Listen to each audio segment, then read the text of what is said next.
moment we met, I could tell by your smile, you hadn't been with a good girl like me in a while. Yeah, you were impressed, couldn't leave me alone.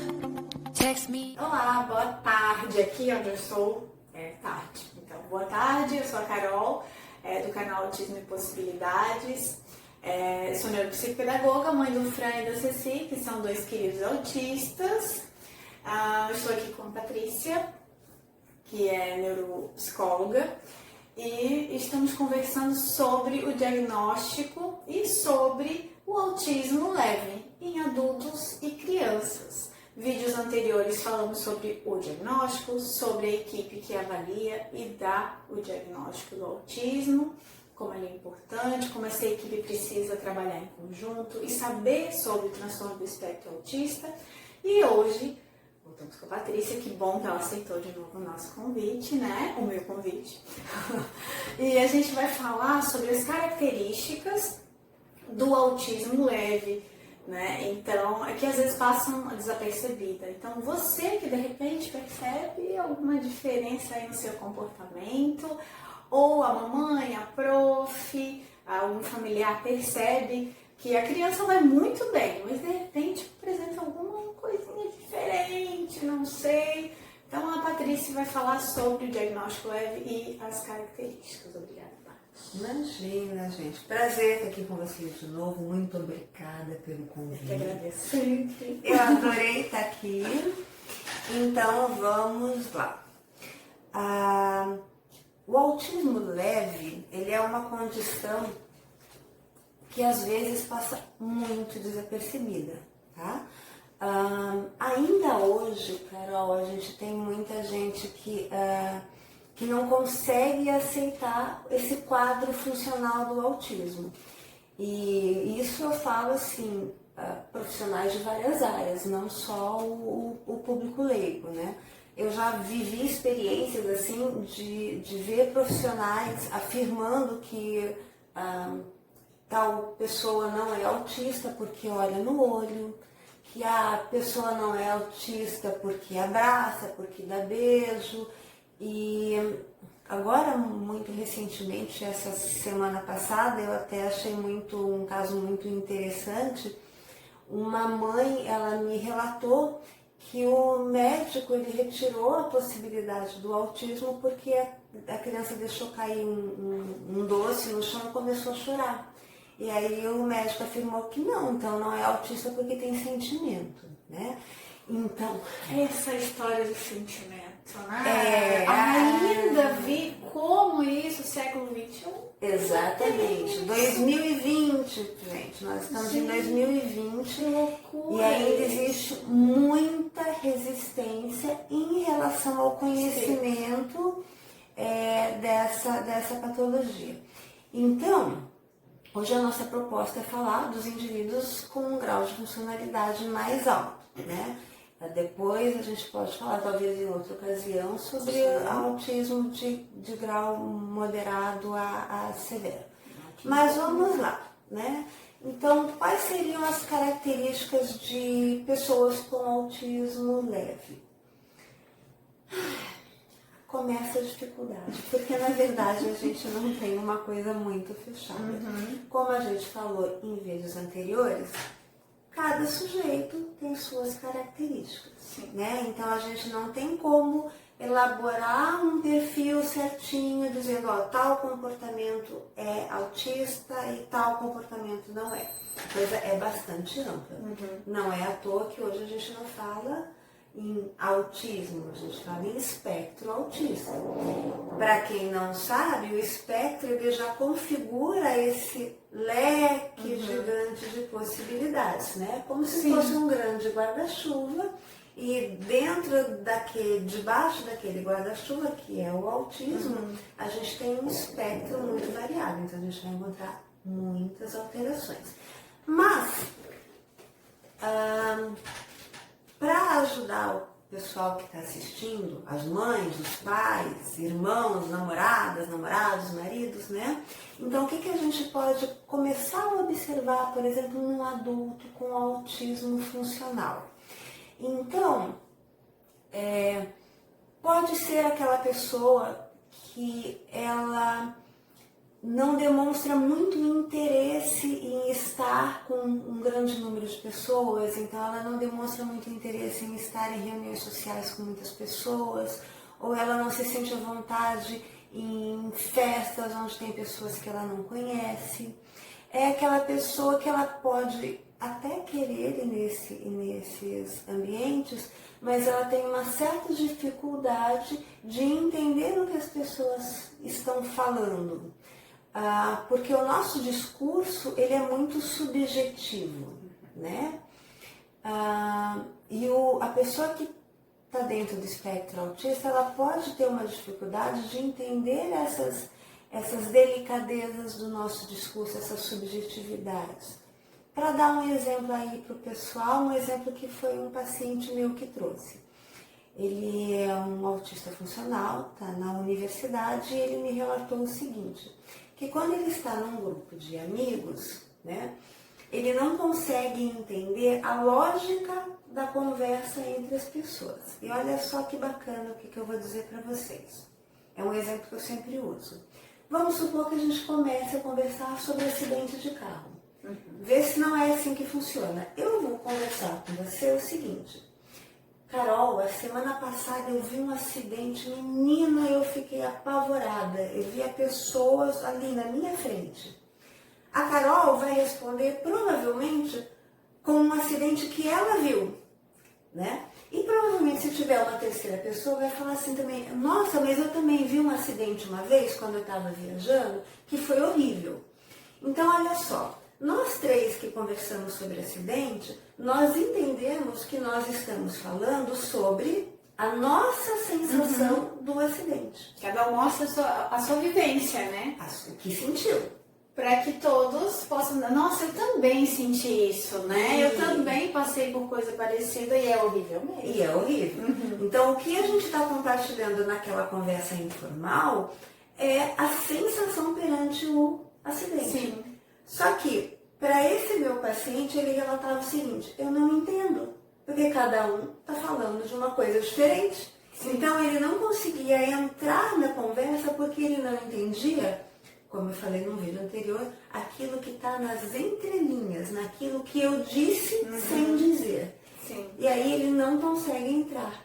Mas essa pessoa não necessariamente se sente desagradável, se sente incomodada de estar nessa roda de amigos. Eu não consigo participar, então eu ouço. Exatamente. Não me sinto mal. Então, quer dizer, a pessoa pode e deve permanecer ali. Ela permanece. Se ela achar interessante, ela pode até olhar um celular, ou fazer alguma coisa, né? E a gente percebe isso em autistas adultos. Eu também tenho um amigo, né? Vou falar, hein? Ó, o Rodrigo vai ficar curioso.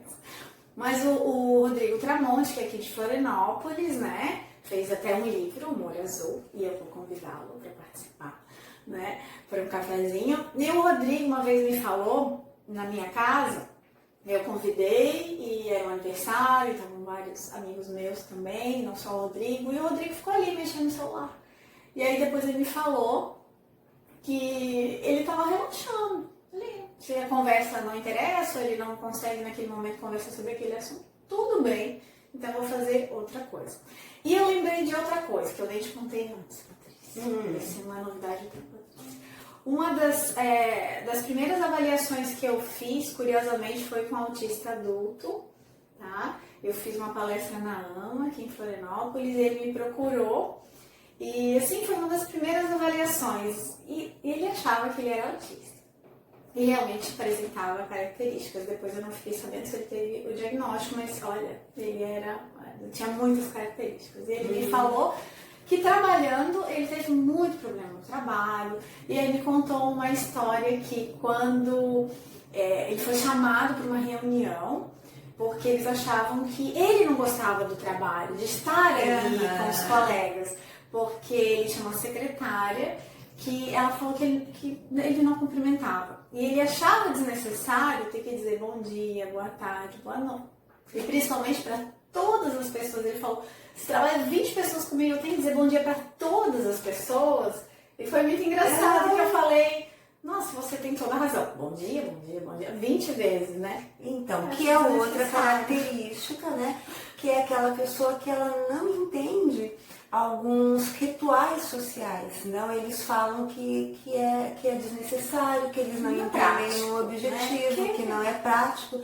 E aí alguma dessas pessoas pode passar por irritado, mal educado, mal-humorado. Então, às vezes, a pessoa ela não tem, ela não consegue entender o objetivo de alguns rituais sociais. Sim, né? ela não tem função nenhuma. Isso não tem função nenhuma, é um dos objetivos, né? Esse tipo de dificuldade também está no relacionamento amoroso. Então, a gente pode também começar a suspeitar do autismo naquele indivíduo que ele não entende esses rituais sociais ligados ao relacionamento afetivo. Então, por que de dar presente toda hora? Por que de falar frases amorosas o tempo inteiro? Então, às vezes, aquela pessoa que a gente costuma falar que é embotada afetivamente, aquela pessoa que é um pouco mais contida nela mesma, a gente pode estar ali com um caso de uma pessoa dentro do espectro autista. Ela tem dificuldade ou de manifestar a própria afetividade, ou ela tem dificuldade de entender a afetividade do outro, ou entender por que o outro não reconhece a afetividade dele, que pode ser uma coisa diferente. Sim. Né? Então, por exemplo, uma pessoa dentro do transtorno do espectro autista pode não entender, por exemplo, por que a namorada fica brava se ela pergunta para ele se a roupa tá bonita e ele fala que não. Né? Super sincero, mas tem a vantagem. Exatamente. Tira a roupa. Tira a roupa. Ele está falando a verdade. 100% sinceridade. 100% sincero, né? Ou então, ele pode não entender porque se ela falou pra ele assim, meu amor, não precisa me dar presente de aniversário, e ele não deu. Então ele também pode não entender se ela fica brava depois. Você é sincera com ele. A gente está aqui, dá super dicas. Exatamente, né? Então, às vezes, ao invés da gente começar a ficar muito brava com a pessoa porque ela é super sincera, né? Tem atalho, né? Fala na sinceridade, todo mundo na sinceridade. Eu falo, meu amor, eu quero presente, tá? Esse, né? De preferência. Exatamente. Facilita bastante a vida, né? Uma outra característica que a gente vai encontrar, por exemplo, é uma pessoa que ela tem muita dificuldade, ela não se sente bem, não se sente muito à vontade quando ela sai muito da rotina, né? Então, são pessoas impacientes na hora que precisam sair da rotina. Vou dar um exemplo, assim, num evento social, por exemplo. Então, vamos lá, um grupo de jovens, né? E a gente resolve o seguinte, são 4 amigos, nós vamos então na tal hora na pizzaria, certo? A pessoa se programa para tal hora ir na pizzaria, né? Já começa que se começar a atrasar também a pessoa já começa a ficar irritada, muito, né? Muito irritada. Não é um pouquinho chateada, é muito. A gente que não está dentro do espectro autista já fica, né? A pessoa que está dentro do espectro, a tendência, via de regra, é gostar de seguir as regras, né?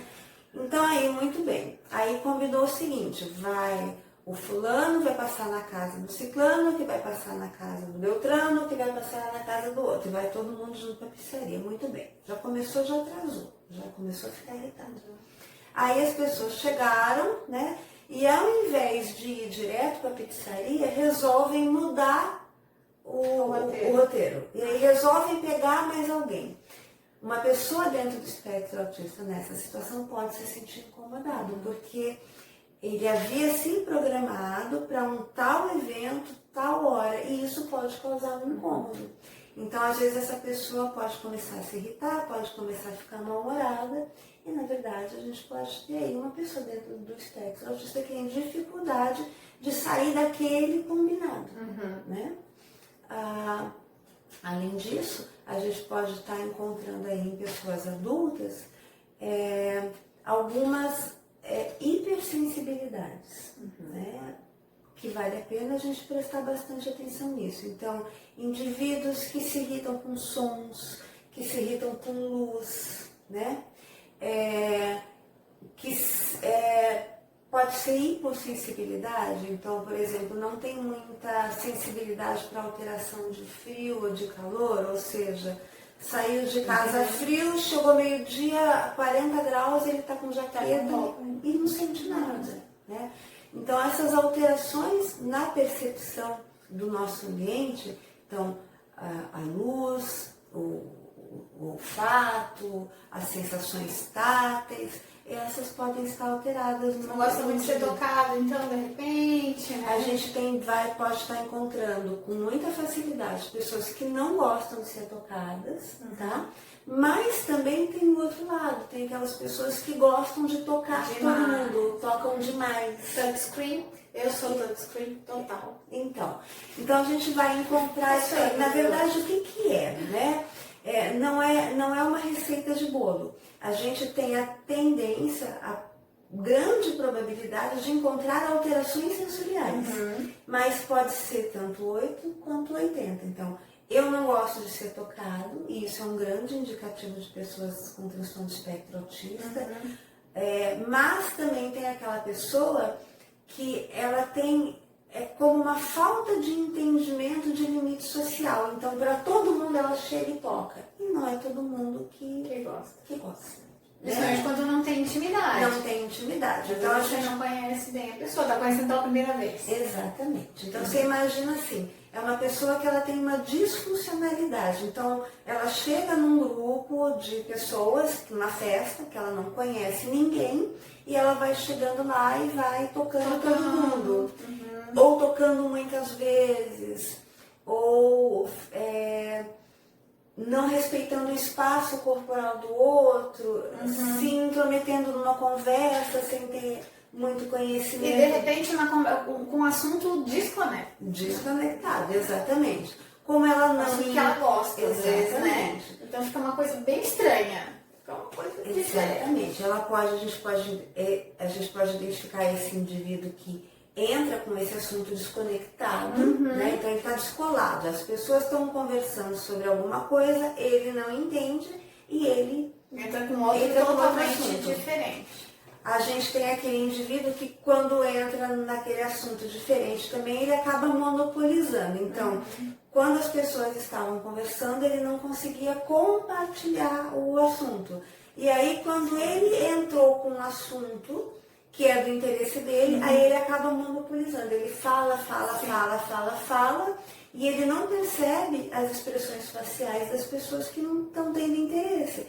Então as pessoas ficam olhando para aquela pessoa sem interesse, às vezes ficando impacientes, percebendo que ele está sendo inconveniente, mas ele não percebe. Que é outra característica do autismo, a dificuldade de entender símbolos, signos sociais, expressões faciais, alterações na modulação vocal. Então, uma coisa é eu olhar para você e falar assim, nossa, Carol, que blusa bonita, né? Outra coisa é eu falar assim, ó, blusa bonita, hein? Essa modulação que caracteriza às vezes um sarcasmo, um comentário jocoso, o indivíduo com autismo também tende a não entender a grande maioria das vezes, né? Não significa que ele nunca vai entender, sim. Né? Mas em alguns momentos, ou pelo menos a maior parte dos momentos, ele vai ter uma dificuldade de entender expressões faciais, né? Ou essas alterações de modulação que a gente faz na voz, que tem sim signos sociais muito fortes, né? É uma comunicação social muito forte que eu faço pela modulação. Então, eu posso falar exatamente as mesmas palavras, mas mandando mensagens diferentes. Mandando mensagem de felicidade, mandando mensagem de tristeza, de irritação, eu estou brava, eu estou nervosa, eu estou sendo sarcástica. O indivíduo pode não entender, porque a tendência dele é entender o literal, a palavra. Então, essa dificuldade a gente também vai encontrar mesmo nos autistas funcionais. Sim. Tá? E a gente vai também poder perceber nos indivíduos com autismo, muitas vezes eles têm uma dificuldade no que a gente chama de expansão de turno, ou seja, eles estão inseridos num ambiente social, tá? Mas o que é essa tal de expansão de turno? É a nossa conversa jogada fora. Fala assim, nossa, bonito dia, né? Será que vai chover? Aí você vai me responder, não sei, eu vi lá no jornal que sim. A sua resposta, você está expandindo o que eu falei. É assim que a gente dialoga, né? Então eu falo, você responde, eu falo de novo. As pessoas que estão dentro do espectro, elas têm a tendência a não expandir turno, a não ser que seja do interesse deles. E quando é... Que faz sentido também. Ou às vezes se não tem vontade também não responde, né? É isso aí fica, às vezes não responde nada. Se não é do interesse, ele pode não falar nada, né? Nada. Aí quando você vai conversar com a pessoa, é assim, oi fulano, tudo bem? Ele responde, tudo. Tá, como é que foi seu dia? Foi tudo bem? Aconteceu alguma coisa? Não. Acabou. Tá, e aí, você saiu de férias? Saí. A viagem foi boa? Foi bacana. Entendeu que não é expansão, né? A gente fica falando e a pessoa só vai respondendo e não expande a conversa, né? Ela não joga a bola pra gente de novo. E aí, quando chega no assunto que é dele, eu costumo brincar assim, né? Ligou a primeira, segunda, terceira, quarta, quinta marcha e foi. Tchau. Né? E foi velocidade. E voltando a falar na parte da comunicação, a gente também vai encontrar, só para terminar, que também é bastante característico, aquela pessoa que quando ela vai responder, ela chega a expandir o turno, mas aí daquela forma descolada. Você pergunta das férias, ele vai falar da corrida de carro. Aí você vai perguntar do trabalho, ele responde rapidamente e volta na corrida de carro. Aí você pergunta da mãe dele, ele responde uma palavra, duas e volta na que realmente interessa para ele. Que a gente chama de reverberação. Então ele está reverberando um assunto. Então mesmo os autistas de boa funcionalidade, a gente pode encontrar essa característica. Lembrando, né, que nada é uma receita de bolo e não é sempre assim. Mas para a gente começar a tomar isso como indicativo, na maioria das vezes. Na maioria das vezes a gente vai observar. Você consegue encontrar isso, de repente você já vai identificar muitas pessoas. E lembrando que não é só uma característica, é um conjunto. E não é só uma vez, é um comportamento recorrente. Né? A gente tem que observar isso no comportamento daquela pessoa. Porque com certeza todos nós, em algum momento, indo numa festa com pessoas desconhecidas, a gente vai ficar embotado. Né? Se a gente tiver com sono, também não vai querer muita conversa. Então, isso tem que ser uma característica da pessoa de forma recorrente em mais de um ambiente. Muito bom. Então, só por aí a gente já consegue imaginar, às vezes até muitas pessoas, são sugestões também, porque você às vezes você tem um colega de trabalho, está na faculdade, conhece um amigo, é professor mesmo, tem um aluno, e aí você consegue também dar dicas para ele poder se organizar e tal, de repente melhorar esse repertório aí social. Isso a gente conversa em outro vídeo. Eu acho que esse vídeo já foi bem bacana. Conseguimos muitas ideias e a gente consegue visualizar bem essas características. Obrigada, Patrícia. Gostaria de lembrar que a Patrícia vai estar no 3º CONTEA, no Congresso Nacional do Transtorno do Espectro Autista e Políticas de Inclusão, que acontece aqui em São José, Santa Catarina, na Grande Florianópolis. Ai, que bom que ela vai estar com a gente. Muito feliz. Em agosto, falando sobre o mundo invisível, sobre o autismo leve. Então você também pode deixar de perder. Voltamos com mais Patrícia, porque vai ser uma série de vídeos sobre diagnóstico, sobre o autismo e também abordando alguns outros transtornos do neurodesenvolvimento não menos importantes. Lembrando que o autismo também tem as comorbidades, então é legal a gente saber sobre tudo. Obrigada, Patrícia. Obrigada a você. Até a próxima. Beijo. Tchau, gente. Tchau, tchau.